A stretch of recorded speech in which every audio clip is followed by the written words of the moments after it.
an apparition that would drift down the lane that led to this old house. Intrigued, the men decide to investigate the deserted house with their own cameras. This is the actual videotape from that unforgettable night. Storm was going, lightning crashing. Lightning like I've never seen. It was like dripping plastic out of the sky. Really strange. And in the clump of trees there was this big two-story old brick mansion, abandoned, kind of dilapidated looking. Unaware of what awaits them, Guy and Terry go inside. Everything throwing shadows through the house, so it was pretty eerie. And basically, we took a series of pictures all through the house, upstairs, downstairs, stairwells. Terry claims that he then ventured back outside to take more photos. I took a series of 3 pictures of an upstairs window. And after I took that series of pictures, I went around to the back of the home, and I took a picture of a doorway. Still in the house, Guy continues his investigation. But suddenly, he feels that he is no longer alone. I felt this presence come over me, and the smell was like sulfur and roses. Real strong smell. You hear that? Heartbeat. Pump, pump, pump, pump. And this heartbeat was in my head, but it wasn't my own heartbeat. I really felt like I was dying. This feeling of anxiety was just overwhelming. And I was afraid I wasn't going to make it out of there. Guy and Terry run from the house, afraid to stop until they reach the safety of their van. But this ghost story is far from over. When Terry develops the film from his still camera, he's shocked by what he sees. 3 consecutive pictures of what appears to be a woman glowing in a pink light, floating in the 2nd-story window. Another pink shape is captured at the back door. Pretty much, it blew me away, I have to say. I've never seen anything like that on film.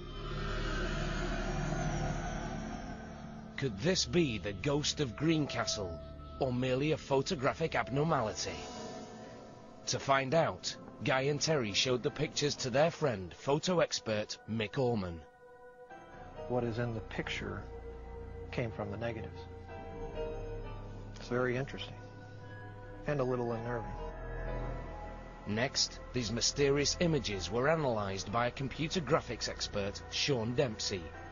It's during Sean's high-tech examination that the photograph reveals another startling secret. And then I tried something called bas relief, which basically takes the light and dark parts of the picture and emphasizes them. And I got the creepiest thing from this one photo.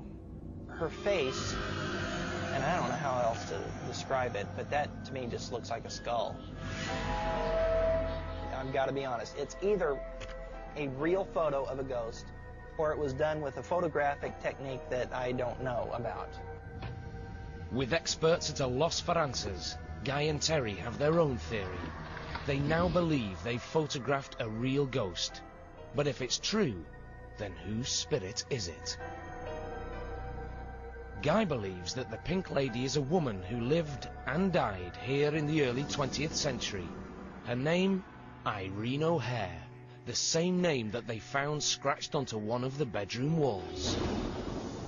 Guy and Terry make more trips to the mansion, but the ghost of Greencastle does not reappear. However, the men capture 2 other images that are just as difficult to explain.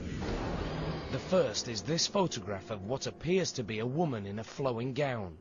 Due to her intense color, she is known as the Gold Ghost. The second strange event occurs while Guy takes pictures of the mansion.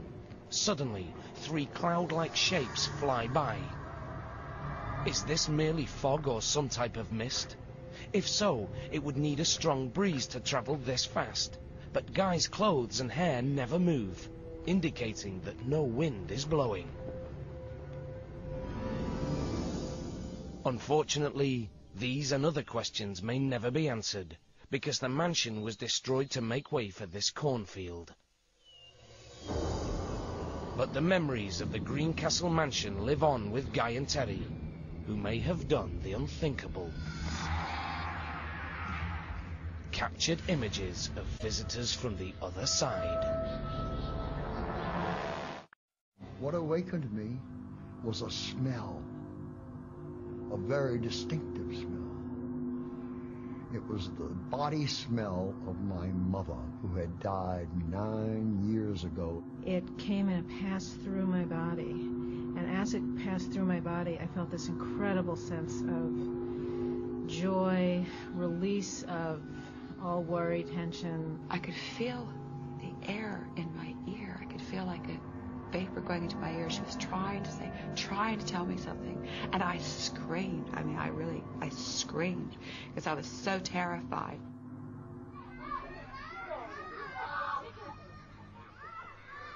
On the island of Hawaii lives a 5-year-old girl who seems to have a ghostly guardian.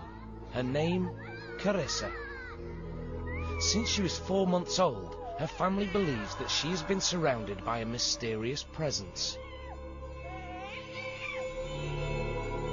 She kept looking behind my left shoulder, and she kept giggling.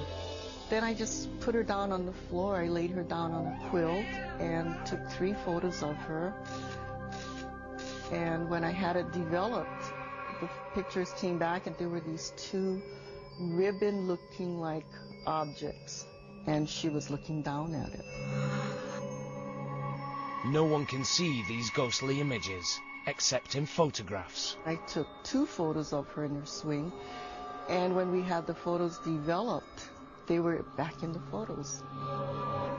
Picture after picture, these unusual entities have been captured hovering near Carissa. Her family insist that whatever is behind this phenomenon is not of this world. Until somebody can give me a really great argument that these aren't what we think they are, then I'm going to believe that they are some sort of being that's allowing us to photograph them. Of course, the only person who can shed any light on the subject is Carissa, but she's too afraid to talk. When I put her to bed at night, sometimes she'll say, "They're scaring me." When I question her about it, I can't get any real definite answer out of her. So for now, Carissa's family says that all they can do is accept these unusual visitors. What we're seeing in the photos, it's just saying, we're here, we're a part of your world. You have to trust and believe in us too. And just because you can't see us with your eyes doesn't mean that we don't exist. Carissa's story is strangely similar to the film The Sixth Sense. You know the accident up there? Yeah. Someone got hurt. They did?